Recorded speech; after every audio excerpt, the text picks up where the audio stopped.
اردو خبر کے معزز دوستوں، میں ہوں ماجد ملک اور آپ تمام دیکھنے اور سننے والوں کو السلام علیکم۔ ناظرین گرامی، کیا آپ جانتے ہیں کہ اونٹ کی پیدائش کیسے ہوئی اور اونٹ سانپ کیوں کھاتا ہے؟ اونٹ سانپ نگل کر پیاس لگنے کے باوجود پانی کیوں نہیں پیتا؟ اونٹ کی آنکھ میں آنے والے آنسو کس کام آتے ہیں؟ اونٹ کا گوشت کھانے کے بعد وضو کرنا کیوں ضروری ہے؟ اونٹ کے باڑے میں نماز پڑھنے سے کیوں منع کیا گیا ہے؟ جبکہ ایک شخص نے اونٹ کو اس بات پر مجبور کیا کہ وہ اپنی ماں کے ساتھ ملاپ کرے تو کیا ہوا؟ ان سوالوں کے جواب یقیناً آپ بھی نہیں جانتے ہوں گے، اس لیے آج ہم آپ کو اونٹوں کے بارے میں کچھ ایسے حقائق بتائیں گے جنہیں سن کر آپ حیران و پریشان رہ جائیں گے۔ لہٰذا آپ سے التماس ہے کہ اس قیمتی معلومات کو مکمل جاننے کے لیے ویڈیو کو آخر تک ضرور دیکھیے گا، اور اگر آپ کو یہ ویڈیو پسند آئے تو اسے لائک کرتے ہوئے اپنے دیگر دوستوں کے ساتھ بھی شیئر ضرور کر دیجیے گا۔ تو آئیے چل کر اونٹوں کے متعلق کچھ نیا جاننے کی کوشش کرتے ہیں۔ ناظرین گرامی، اللہ تعالیٰ نے قرآن مجید میں فرمایا ہے کہ یہ لوگ اونٹوں کی طرف نہیں دیکھتے کہ کیسے عجیب پیدا کیے گئے ہیں۔ اونٹوں کا تذکرہ حدیث شریف میں بھی موجود ہے کہ ہر اونٹ کی کوہان پر ایک شیطان سوار ہوتا ہے۔ جب تم اس پر سوار ہو تو اللہ کا نام لو، پس تم اس کی خدمت کرو، بے شک اللہ ہی نے سواری دی ہے۔ ایک اور حدیث میں ہے کہ اونٹ شیاطین سے پیدا کیے گئے ہیں۔ ہر اونٹ کے پیچھے ایک شیطان ہوتا ہے۔ اونٹ ایک ایسا جانور ہے جو صدیوں سے انسانوں کی خدمت کرتا چلا آ رہا ہے۔ ایک عام صحت مند اونٹ 450 کلو گرام تک وزن اٹھا سکتا ہے۔ اونٹ کے بالوں سے نفیس کپڑا بنایا جاتا ہے۔ اس کی کھال سے چمڑے کی مختلف مصنوعات تیار کی جاتی ہیں۔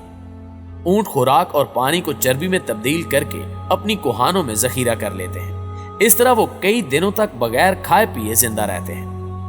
ان کے پنجے انہیں ریت اور برف میں دھنسنے سے بچاتے ہیں۔ اونٹ کی آنکھ میں ایک بند جھلی ہوتی ہے۔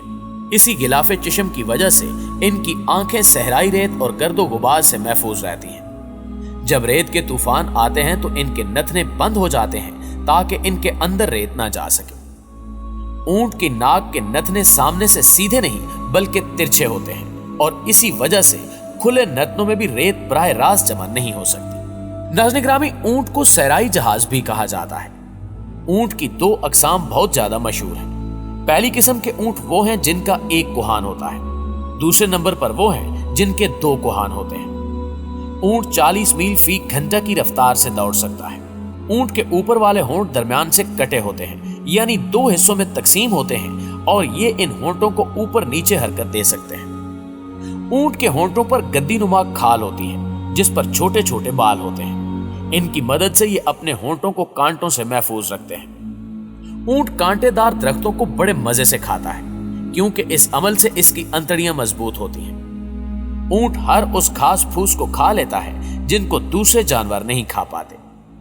ماہرین نے اس بات کا دعویٰ کیا ہے کہ اونٹ 3 منٹ میں 200 لیٹر تک پانی پی سکتا ہے، اور اتنی تیزی سے اور اتنی مقدار میں کوئی اور جانور پانی پینے کی صلاحیت نہیں رکھتا۔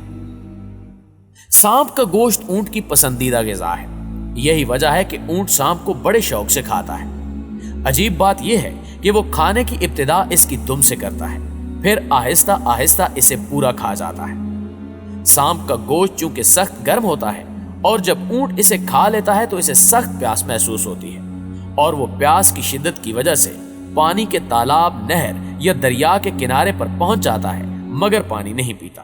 چونکہ اللہ رب العزت نے اونٹ کو تکوینی شکل میں پیدا کیا ہے، اور اگر سانپ کھانے کے فوراً بعد اونٹ پانی پی لیتا ہے تو سانپ کا زہر اس کے بدن میں پھیل سکتا ہے، لہٰذا وہ شدید پیاسا ہونے کے باوجود تالاب پر پہنچ کر بھی کچھ دیر کے لیے پانی نہیں پیتا۔ پھر وہ زور سے بلبلانے لگتا ہے، اور یوں محسوس ہوتا ہے کہ جیسے وہ کسی سخت مشکل میں مبتلا ہے اور کسی کو اپنی مدد کے لیے پکار رہا ہے۔ اس وقت اس کی آنکھوں سے آنسو بہنے لگتے ہیں۔ اللہ نے اس کے پپوٹوں کے نیچے 2 چھوٹے چھوٹے گڑھے تخلیق کیے ہیں۔ اس کے آنسو ان گڑھوں میں جمع ہوتے ہیں، اور یوں سانپ کا سارا زہر آنسو بن کر آنکھوں سے باہر نکل آتا ہے۔ عقل مند ساربان اس گڑھے میں جمع شدہ پانی کو کسی صاف شیشی میں بھر لیتے ہیں، کیونکہ اونٹ کے یہ قیمتی آنسو سانپ اور بچھو کے کاٹے کا تریاک ہوتا ہے جسے بوقت ضرورت استعمال کیا جا سکتا ہے۔ ناظرین گرامی، اونٹ کو ایک بیماری لگتی ہے جس کا نام حیام ہے۔ بعض ماہرین کے نزدیک اس بیماری کا علاج سانپ کو زندہ نگلنا ہے۔ یہ بھی کہا جاتا ہے کہ بعض اوقات خود اونٹ سانپ کو کھا لیتا ہے